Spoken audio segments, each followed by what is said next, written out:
बिस्मिल्लाहिर्रहमानिर्रहीम अस्सलाम वालेकुम। Welcome back to my YouTube channel. आज हम लोग अपनी book introduction to statistical theory part 2 Sher Mohammad Chaudhary की बुक से चैप्टर नंबर 15 की फर्दर एग्जांपल्स को सॉल्व करेंगे। एग्जांपल स्टार्ट करने से पहले अगर आपने मेरे चैनल को सब्सक्राइब नहीं किया हुआ तो मेरे चैनल को सब्सक्राइब कर दें और साथ में बने बेल आइकन को भी प्रेस कर दें ताकि आपको मेरे आने वाली वीडियोज़ की नोटिफिकेशन सबसे पहले मिलती रहें। तो चलें आज की वीडियो को स्टार्ट करते हैं। तो आज हम लोग चैप्टर नंबर 15 के टॉपिक से स्टार्ट करेंगे कंसिस्टेंसी। इससे पहले हमने अनबाइसनेस के बारे में पढ़ा था जिसमें हमने उससे रिलेटेड एग्जांपल्स को पढ़ा। आज हम लोग कंसिस्टेंसी और इसके फर्दर टॉपिक्स को पढ़ेंगे। ये बेसिकली हमारे पास गुड पॉइंट एस्टिमेटर्स के फर्दर टाइप्स है। 4 टाइप्स थी, 1 हमने पढ़ ली। ये हमारे पास सेकेंड है जो कि है कंसिस्टेंसी, जिसकी हमारे पास एक्सप्लेनेशन है। An estimator is said to be consistent if the statistics to be use as estimator becomes closer and closer to the population parameter being estimated as the sample size and increases. उस estimator को हम consistent कहेंगे जो जिसमें हमारे पास statistics जो estimator है वो क्लोजर से क्लोजर हो पॉपुलेशन पैरामीटर के, जो कि हम एस्टिमेट करेंगे, और जिसका सैम्पल साइज एन जो है वो इंक्रीज़ हो रहा हो। सिम्बॉलिकली अगर हम इसको लिखेंगे तो theta hat is a consistent estimator of parameter theta. अगर हमारे पास थीटा हैट कंसिस्टेंट एस्टिमेटर है पैरामीटर थीटा का, if for any arbitrary small positive quantity e, जिसकी आपके पास स्मॉल पॉजिटिव क्वांटिटी ई है, देन हम इसको लिखेंगे कैसे? हम लिखेंगे limit n approaches to infinity, क्योंकि एन आपके पास इंक्रीज़ होना चाहिए। probability of mod of theta hat minus theta less than equals to E, and E stands for the positive quantity arbitrary is equals to 1। अब इससे related हम लोगों के पास एक प्रूफ भी है जिसकी हमारे पास स्टेटमेंट है, let theta hat be an estimator of theta. अगर आपके पास एक थीटा हैट है जो कि एस्टिमेटर है थीटा का based on a sample of size n, जो कि बेस कर रहा है सैम्पल ऑफ साइज एन के, then theta hat is a consistent estimator of theta. Then theta hat जो है वो कंसिस्टेंट एस्टिमेटर है थीटा का इफ़ अगर वेरिएंस ऑफ थीटा हैट जो है वो अप्रोच कर रहा है 0 को और एन अब आपके पास अप्रोच कर रहा है इन्फिनिटी को, तो हमारे पास expected value of x bar equal है म्यू के and variance of x bar equal है सिग्मा स्क्वायर बाय एन के। अब अगर हम इस प्रूफ को स्टार्ट करते हैं, जैसे कि हमें पता है कि एन अप्रोच कर रहा है इन्फिनिटी को, तो हमारे पास सिग्मा स्क्वायर बाय एन जो है, अगर हम इसको इन्फिनिटी यहाँ पर पुट करेंगे तो वो 0 आ जाएगा। तो इसी तरह से अगर हमारे पास लिमिट है n approaches to infinity variance of x bar है, तो हमारे पास लिमिट अगर हम अप्लाई करेंगे theta sigma square by infinity is equal to 0, hence x bar is an unbiased and consistent estimator of mu. तो आपके पास जो expected value of x bar है वो म्यू के इक्वल है। क्यों? क्योंकि वहाँ पर एन यूज़ ही नहीं हो रहा, तो आपके पास वो म्यू एज इट इज़ रह जाएगा, जबकि वेरिएंस ऑफ एक्स बार 0 हो गया।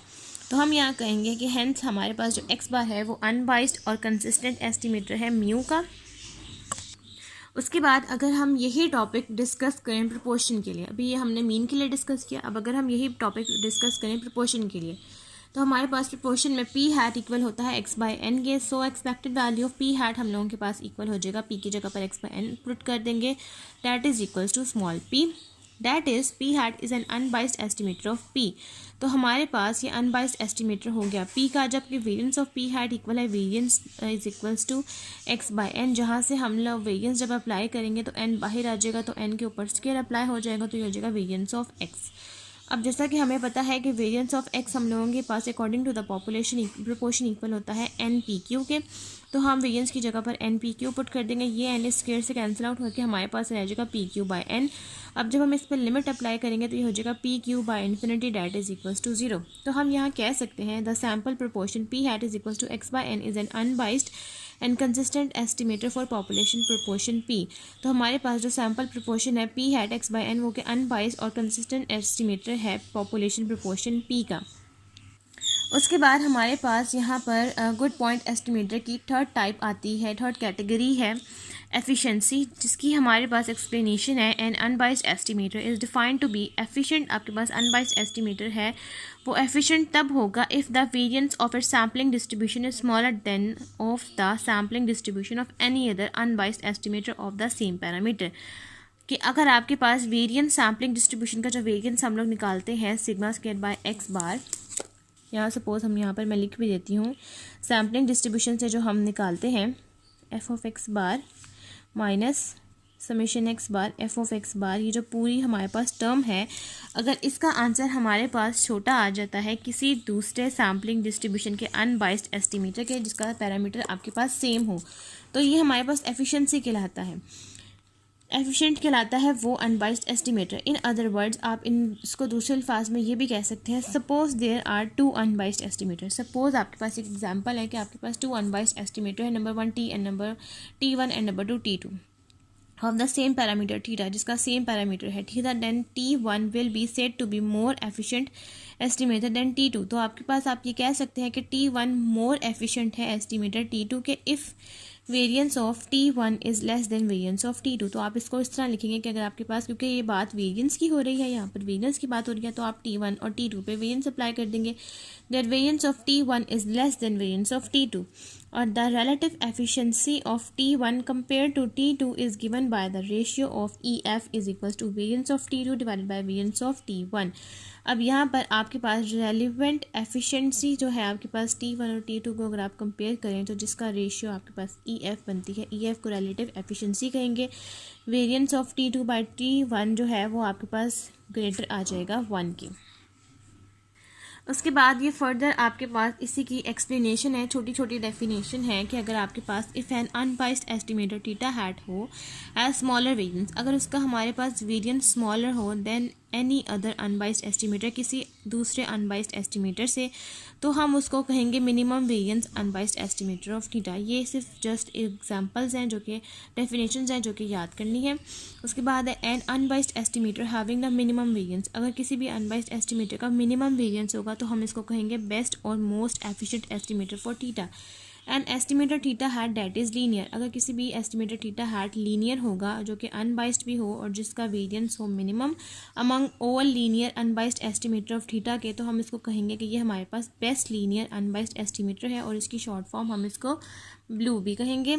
The efficiency of biased estimator of theta is compare on the basics of mean square error, जो कि एफिशिएंसी आप अगर आप निकालें बाइस्ड एस्टिमेटर थीटा के अकॉर्डिंग, जिसको आप कंपेयर करेंगे मीन स्क्वायर एरर के, विच इज़ डिफाइंड बाय, यहाँ से मीन स्क्वायर एरर की डेफिनेशन शुरू हो रही है, which is defined by expected value of square differences between estimator and true value, that is कि आपके पास मीन स्क्वायर एरर क्या होता है कि अगर आपके पास एक्सपेक्टेड वैल्यू हो उसका आप स्क्वायर करें, अगर आप उसका डिफरेंस निकालें एक एस्टिमेटर और ट्रू वैल्यू से, तो हम उसको कहेंगे कि ट्रू वैल्यू जिसको हम पैरामीटर कहेंगे। तो मैथमेटिकली अगर हम इसको लिखें तो वो है theta hat is any un estimator then MSE about true value theta.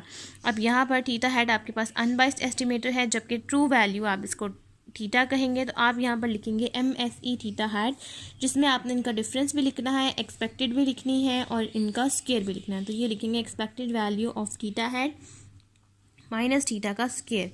अब यहाँ पर हम ऐड और सब्ट्रैक्ट करेंगे expected value of theta hat, तो ये आ जाएगा MSE theta hat is equal to expected value of theta hat minus expected value of theta hat plus expected value of theta hat minus theta का square. अब यहाँ से आप two forms में इसको स्प्लिट कर लेंगे। सबसे पहले theta hat minus theta hat को एक तरफ कर लें, expected value of theta hat को एक तरफ कर लेंगे और दूसरी तरफ expected value of theta hat minus theta को एक तरफ कर लेंगे। तो ये आपके पास बन जाएगा expected value of theta hat minus expected value of theta hat square, ये A हो जाएगा और ये B हो जाएगा, तो ये हो जाएगा plus expected value of theta hat minus theta का होल स्क्वायर माइनस 2AB, ये A की फॉर्म है और ये B की फॉर्म है। अब अकॉर्डिंग टू द रूल हमारे पास expected value of theta hat minus theta expected value of theta hat equal हो गया 0 के। जब हम इस जगह पर 0 पुट करेंगे तो ये पूरी फॉर्म हो जाएगी 0, तो हम लोगों के पास जो रिमेनिंग रह जाएगा सिर्फ ये फॉर्म और ये फॉर्म रह जाएगी। ये फॉर्म इक्वल होती है वेरिएंस ऑफ थीटा हैट के और ये फॉर्म आपके पास इक्वल होती है बाइस्ड और इसका स्क्वायर है तो इसका स्क्वायर आ जाएगा माइनस इस पूरी फॉर्म का 0। तो यहाँ तक हम लोगों के पास जो कंसिस्टेंसी और एफिशिएंसी का टॉपिक है वो कंप्लीट हो गया। अब हम इन दोनों टॉपिक से रिलेटेड जो एग्जांपल है वो स्टार्ट करते हैं। तो अब हम इस टॉपिक से रिलेटेड स्टार्ट करेंगे एग्जाम्पल नंबर 15.7, जिसकी हमारे पास स्टेटमेंट है let x1 x2 x3 and x4 be are random sample of size n is equal to 4 from our normal mu and sigma square. Our statistician wishes to estimate the mean by using the either of the following two estimator of the mean mu. T1 is equals to x1 plus x2 plus x3 plus x4 divided by 4 the sample mean x bar T2 is equals to x1 plus 2x2 plus 3x3 plus x4 divided by 7. A weighted mean x bar w. Which estimator should be preferred? To answer this question correctly, we need to compare the expected values and the variance of these two statistics.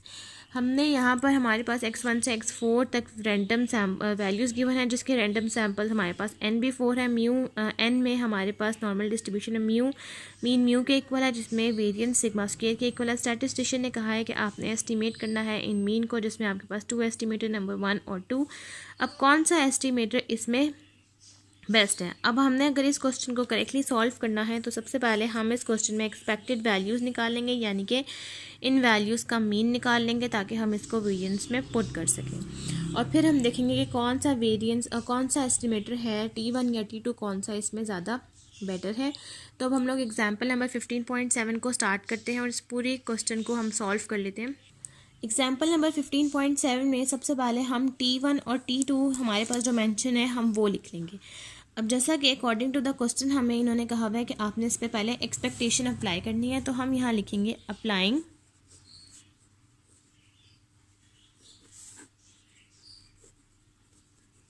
Expectation, कि हमने इन parts पे apply करनी है expectation. सबसे पहले हम expectation apply करेंगे T1 पे, जो कि आ जाएगा expected value of T1 is equals to expected value of x1 plus x2 plus x3 plus x4 divided by 4. तो ये हम लोगों के पास आ जाएगा expected value of T1 is equals to 1/4 expected value of x1 plus x2 plus x3 plus x4. अब उसके बाद आपने क्या करनी है, ये एक्सपेक्टेशन इस पूरी फॉर्म पे अप्लाई कर देनी है. ये आ जाएगा expected value of T1 is equals to 1/4 expected value of x1 plus expected value of x2 plus expected value of x3 plus expected value of x4. According to the normal distribution हम लोगों के पास यहाँ पर mean mu के equal है और variance sigma square के equal है. इसका मतलब यह है कि जहाँ जहाँ पर आपके पास मीन यानी कि एक्सपेक्टेशन आएगी वहाँ पर आपने म्यू पुट कर देना है, जहाँ वेरिएंस आएगा वहाँ सिग्मा स्क्वायर. अब मीन की बात है तो जहाँ जहाँ पर x1 x2 x3 और x4 है हम यहाँ पर मीन पुट कर देंगे. यह आ जाएगा हमारे पास 1/4 mu plus mu plus mu plus mu that is equals to 4 mu by mu. तो हमारे पास यहाँ पर expected value of T1 equal आ जाएगा म्यू के. ये हमने फर्स्ट एक्सपेक्टेशन अप्लाई कर ली.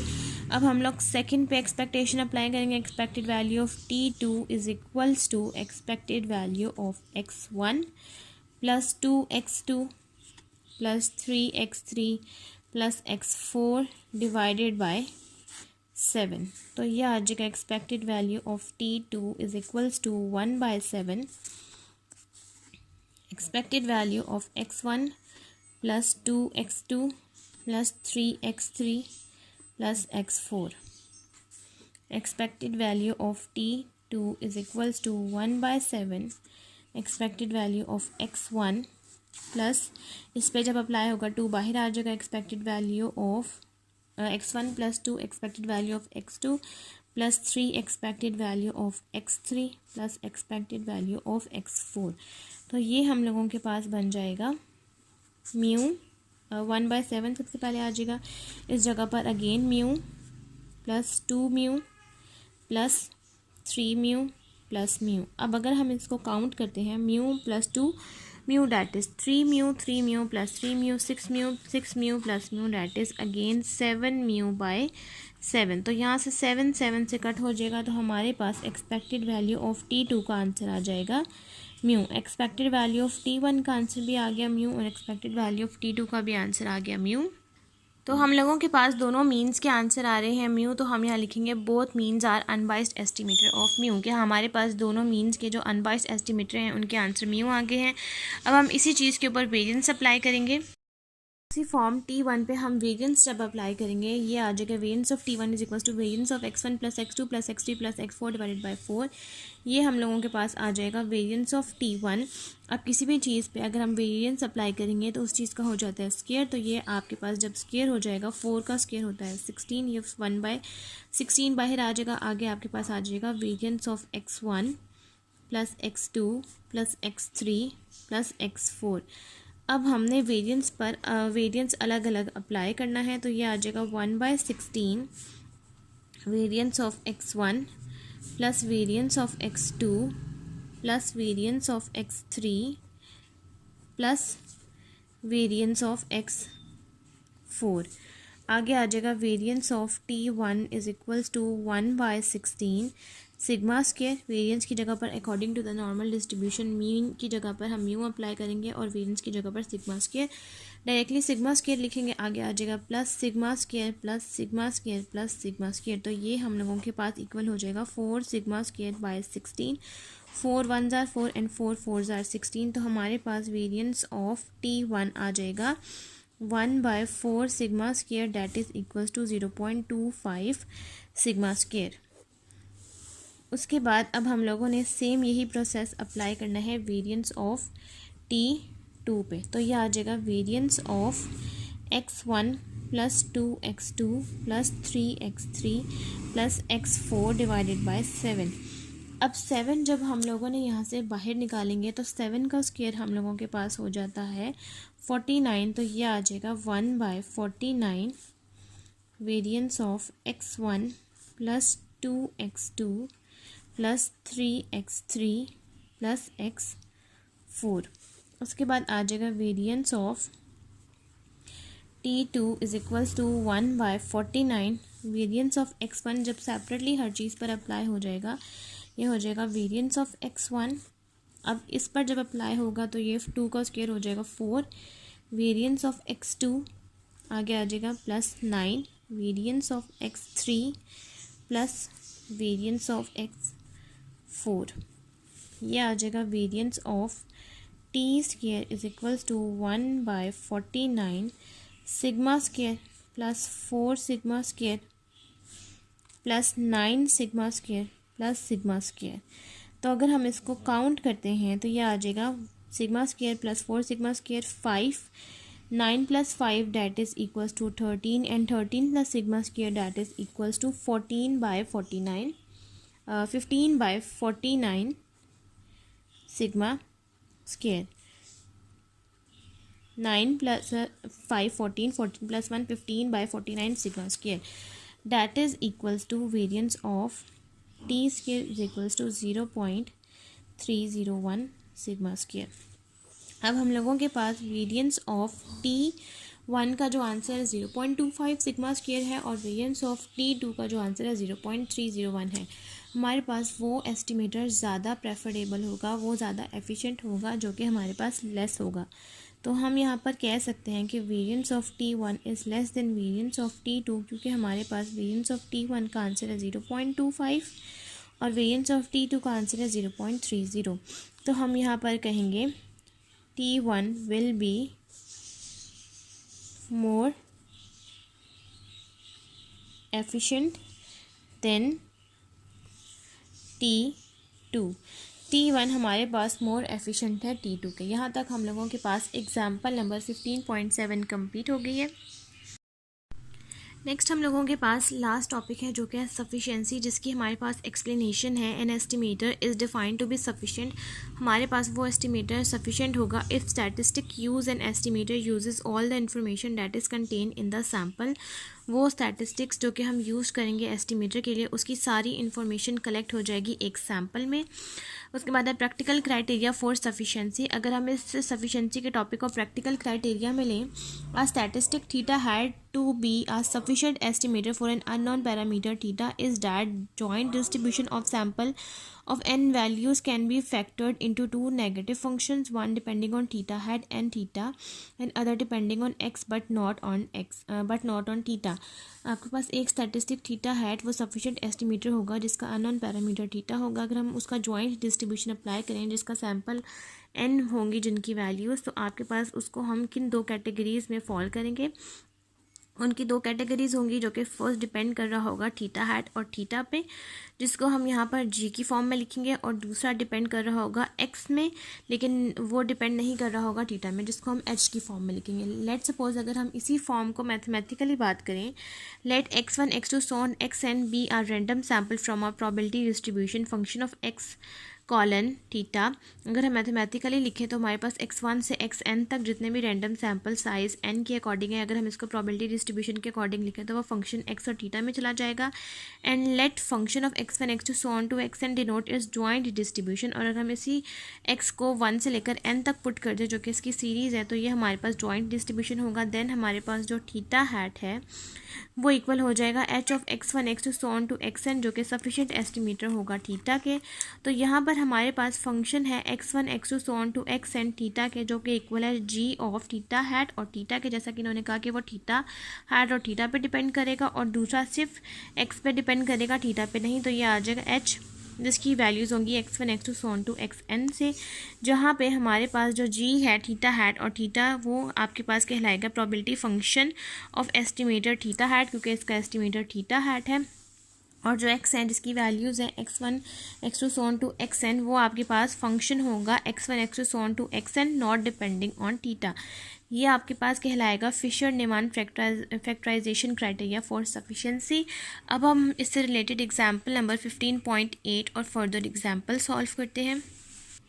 एग्जाम्पल नंबर 15.8 की हमारे पास स्टेटमेंट है, let x1 x2 so on to xn be are random sample from the Poisson distribution f x colon theta is equal to e की पावर माइनस थीटा, थीटा की power x divided by x factorial, x is equal to 0 1 2 so on, then show that x is a sufficient estimator for theta. आपके पास यहाँ पर x1 से लेकर xn तक random samples हैं, जिसमें पॉइजन डिस्ट्रीब्यूशन आपके पास एक फंक्शन दे दिया गया है, डिस्ट्रीब्यूशन दे दी गई है, जिसका आपके पास ये फार्मूला है।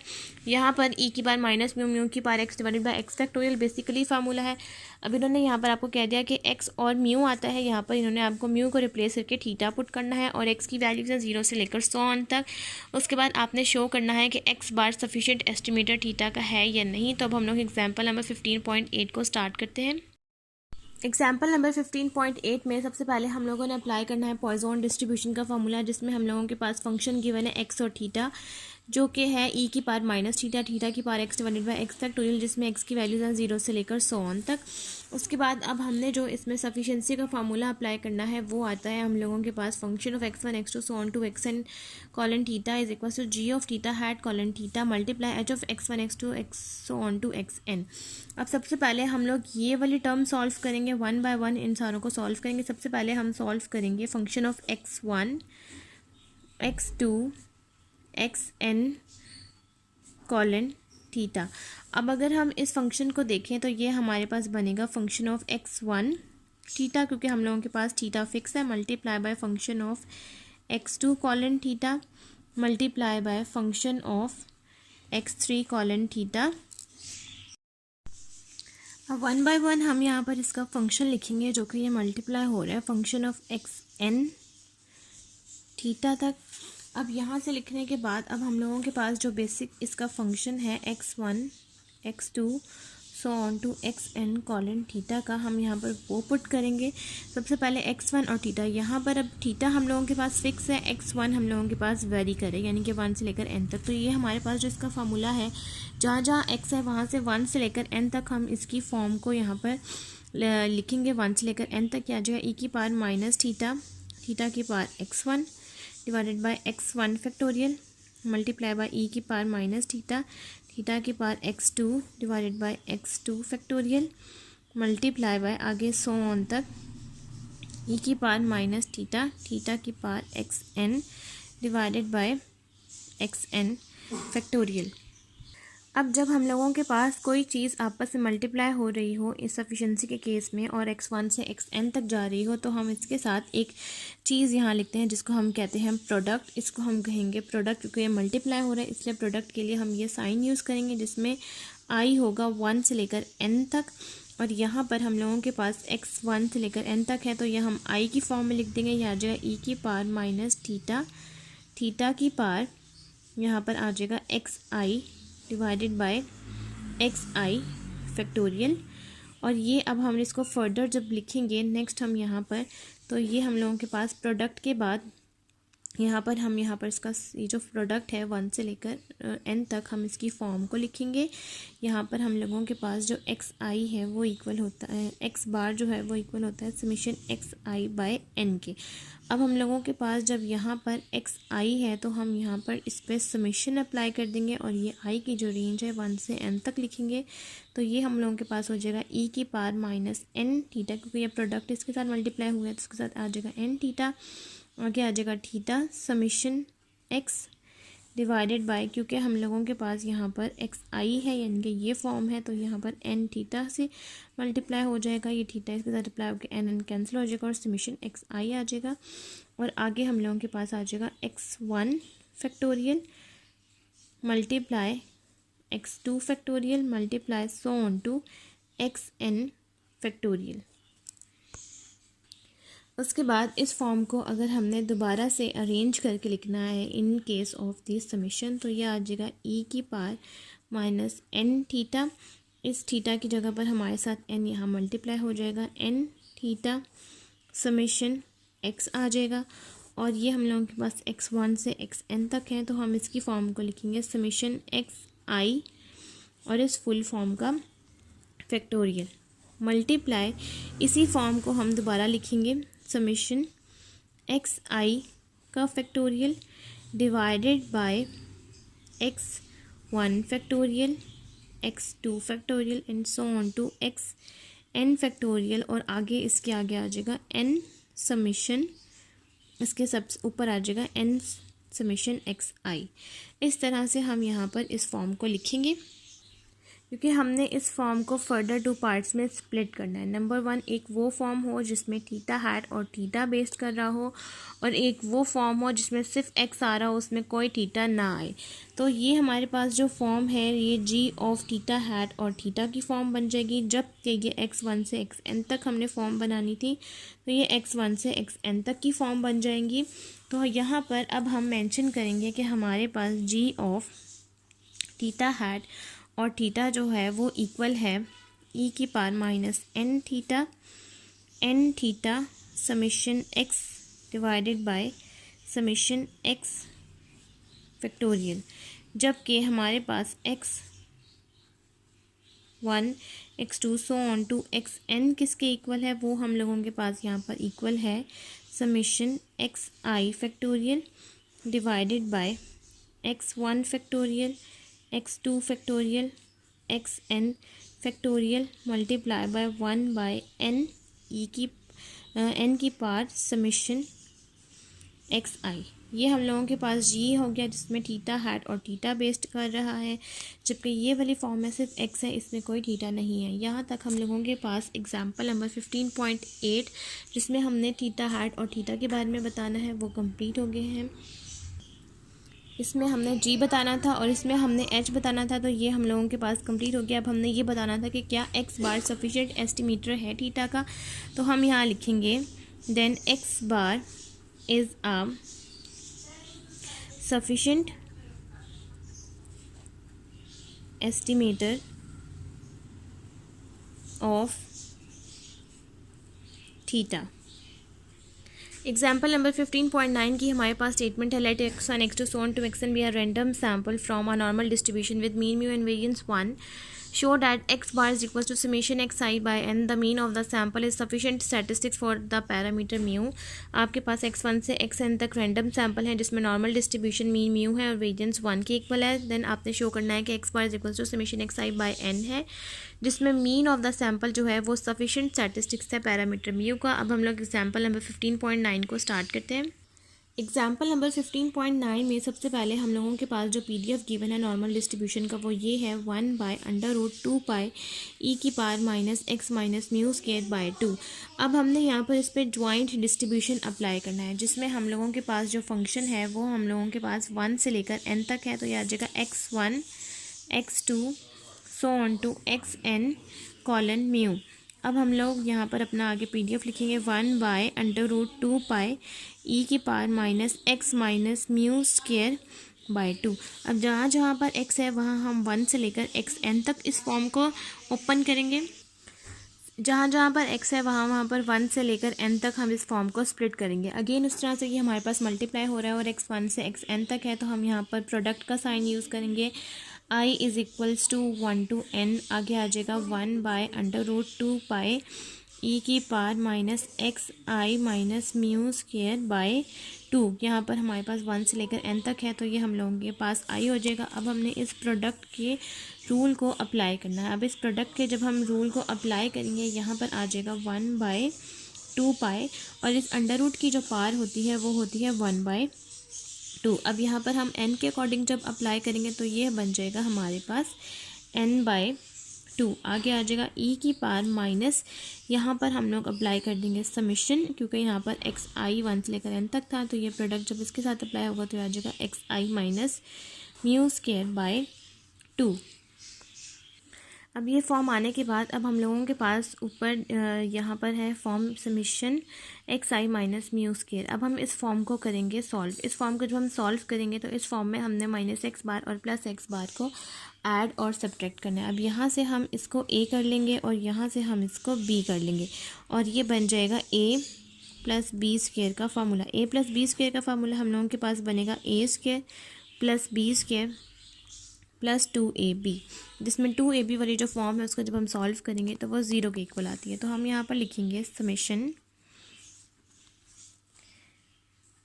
X i minus x bar square, आगे आ जाएगा plus x bar minus mu square plus 2 xi minus x bar plus x bar summation भी आएगा माइनस म्यू।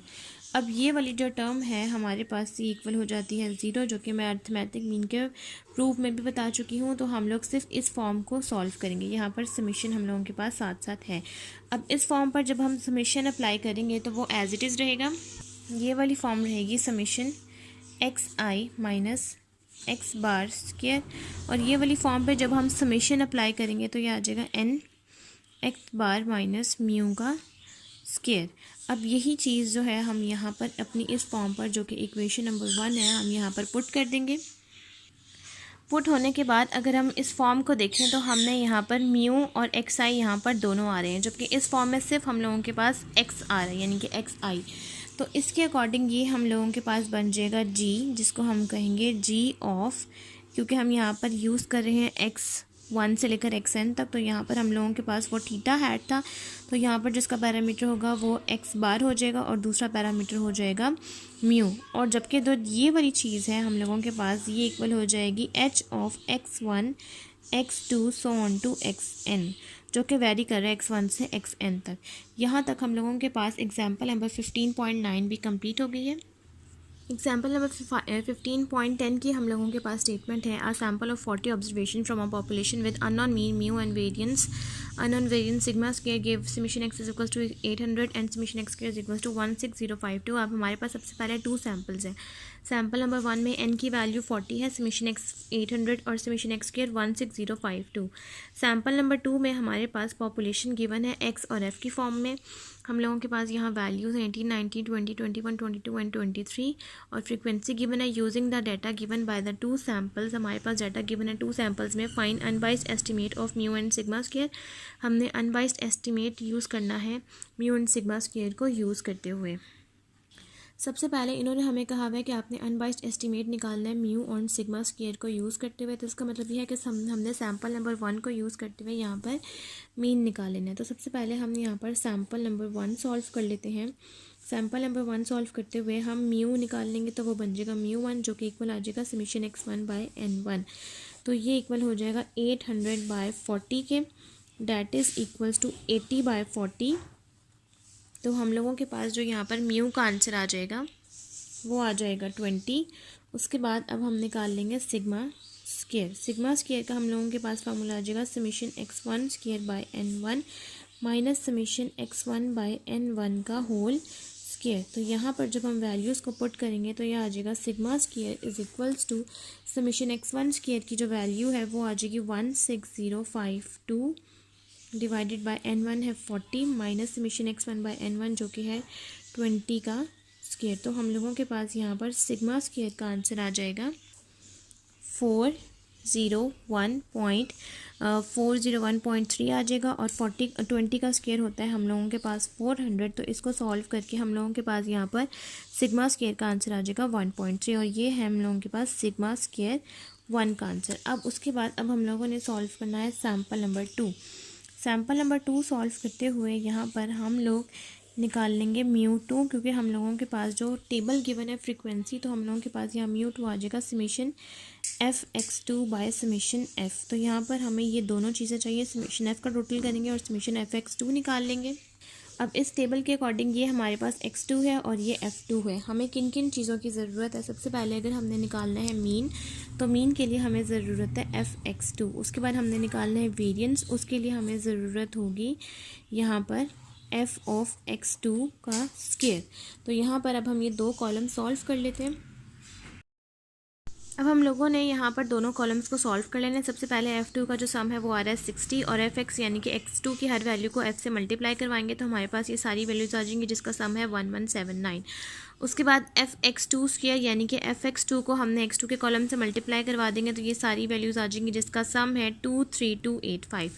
अब μ1 और सिग्मा 1 स्क्वायर निकालने के बाद हमने सैम्पल 2 में μ2 निकालना है, जिसकी फार्मूला है हम लोगों के पास summation f(x2) by summation f 1179 divided by 60 19.65, और सिग्मा 2 स्क्वायर जिसमें हमारा फार्मूला है summation f(x2) square minus summation f2 minus summation f(x2) by summation f का होल स्क्वायर।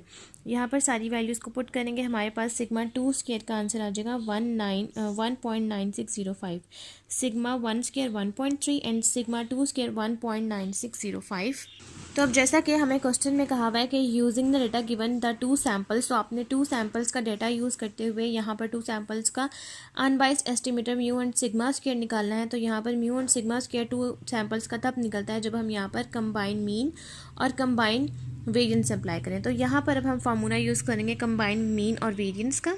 अब उसके बाद हम लोगों ने कंबाइन मीन और कंबाइन वेरिएंस निकालना है। कंबाइन मीन का हमारे पास फार्मूला है x bar c is equal to n1 x bar 1 plus n2 x bar 2 divided by n1 plus n2। n1 हमारे पास सैम्पल नंबर 1 में 40 है, μ1 यानी कि x बार 1 हमने निकाला था वो 20 आया है, n2 सैम्पल 1 में हम लोगों के पास 60 है और x बार 2 19.65 है, जबकि n1 40 है और n2 60। तो हम लोगों के पास x बार c यहाँ पर आंसर आ जाएगा 19.79। उसके बाद है कंबाइंड वेरिएंस, जिसका हमारे पास फार्मूला है एस पी स्क्वायर, जो कि आ जाएगा n1 s1 square plus n2 s2 square divided by n1 plus n2 minus 2। n1 हमारे पास अगेन 40 है, सिग्मा 1 स्क्वायर 1.3 है, n2 60 है, सिग्मा 2 स्क्वायर 1.96 है। n1 हमारे पास 40, n2 60 और 2 हम लोग एज इट इज़ लिखेंगे। सॉल्व करके हम लोगों के पास यानी कि s p square combined variance आ जाएगा, जिसको हम पूल्ड वेरिएंस भी कहेंगे 1.73। तो हम लोगों के पास यहाँ तक कंबाइंड मीन और वेरिएंस दोनों कंप्लीट हो गया, और आज की वीडियो भी हमारी यहीं तक कंप्लीट होती है। एग्जाम्पल नंबर 17.10 कंप्लीट हो गई है, 15.10 कंप्लीट हो गया, और आज की वीडियो भी हमारी यहीं तक कंप्लीट होती है। अगर आपको मेरी आज की वीडियो अच्छी लगे तो मेरी वीडियो को लाइक करें, शेयर करें, मेरे चैनल को सब्सक्राइब करें और साथ में बेल आइकन को भी प्रेस कर दें, ताकि आपको मेरे आने वाली वीडियोज़ की नोटिफिकेशन सबसे पहले मिलती रहे। आज की वीडियो के लिए थैंक यू, अल्लाह हाफिज़।